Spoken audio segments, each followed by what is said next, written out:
Hi, I'm Mike Hernandez, and I want to strike somebody out.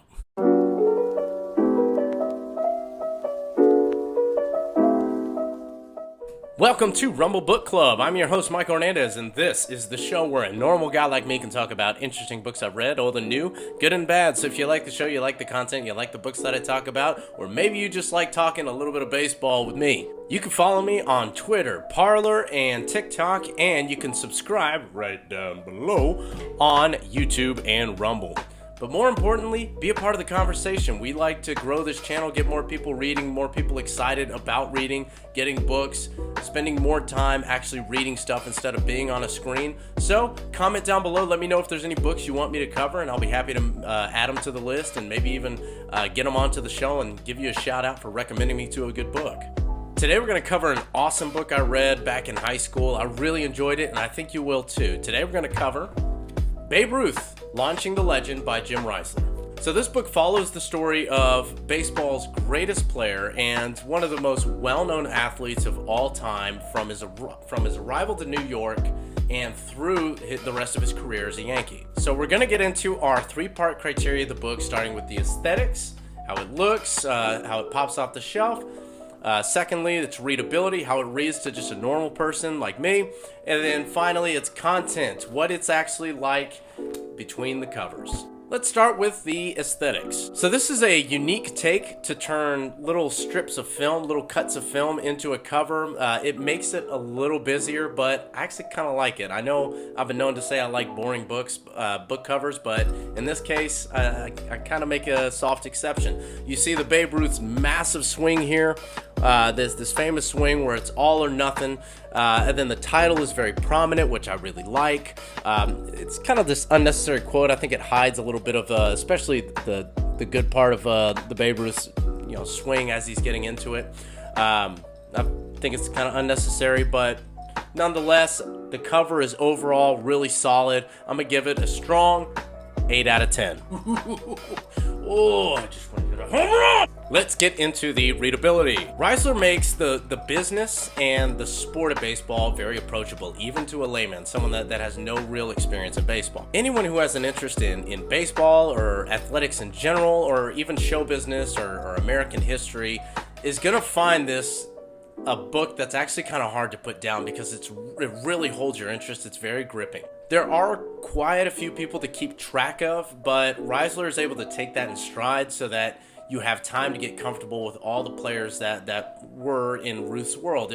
He covers a broad spectrum, not just within the game, but what was going on in the country, and he's able to lay that out in layers to where you kind of acclimate to all the names. It makes it a lot easier. As far as the physicality, how it reads, he's got pretty large text against off-white pages. The margins are decent size. They're not as big as I would like, but they're pretty solid nonetheless. He also has a pretty good photo bank in here that shows a lot of the key players. That way you can really associate a face with some of the prestigious names that helped launch the Babe's career. And so as far as the readability goes, it's a very solid 9 out of 10. You see that? Babe Ruth glove, baby. Woo! All right, let's get into the content. So Reisler paints an amazing picture of the world Ruth lived in and why the timing of his arrival in New York was perfect for the crisis the country was in at the time. When you really think about it, it was oddly very similar to the state we find our country in today. The world had just suffered a debilitating war, the Spanish flu was raging through the population, and the government was viciously battling its citizens over the issue of prohibition. With all that going on, baseball alone was being roiled in hardship by 1920 by the Black Sox scandal, in which 8 men were convicted of throwing the World Series the prior season, and the tragedy shortly after of Ray Chapman being the first and only man killed in a baseball game. In addition to that, on an even more small level, one of the more successful teams in the league at the time, the promising Red Sox, had an owner who cared more about his Broadway affiliations and extracurricular stuff not affiliated with baseball than the actual business and his job in the sport, which bled fans from the game. The country and the game of baseball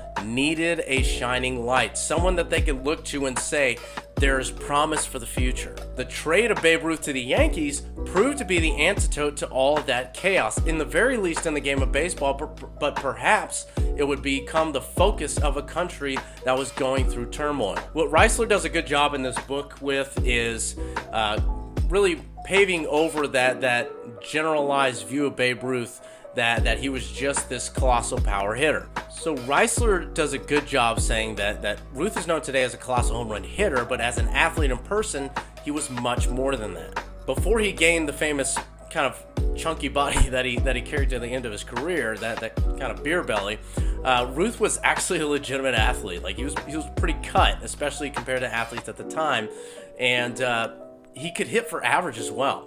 He wasn't just someone where, you know, he was striking out or hitting home runs. I know that's the myth that's been built up about him, but it's false. He could actually hit triples in the gap, stretch out a single into a double into a triple, and make things hard on the base paths. He was the kind of athlete who shied away from politics, but also wasn't afraid to lash out and speak his mind about issues on the field.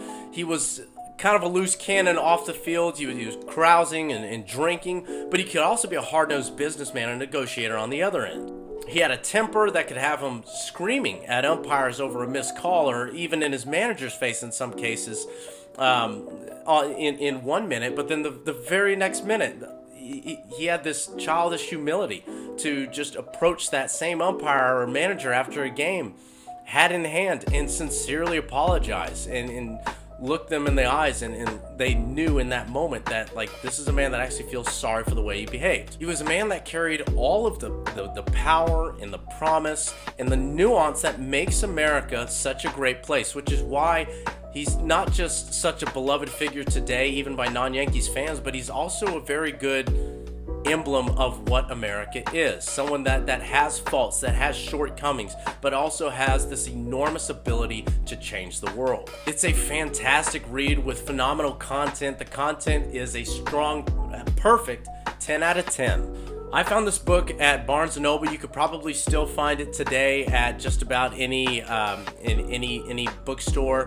Although I'm not sure if the printing's changed over then. If worst comes to worst, you can still go to conventional online methods like Amazon or eBay. The book is Babe Ruth, Launching the Legend by Jim Reisler. Go out and get yourself a copy. You won't regret it. It's a fantastic read. Thanks for watching, everybody, and go read something.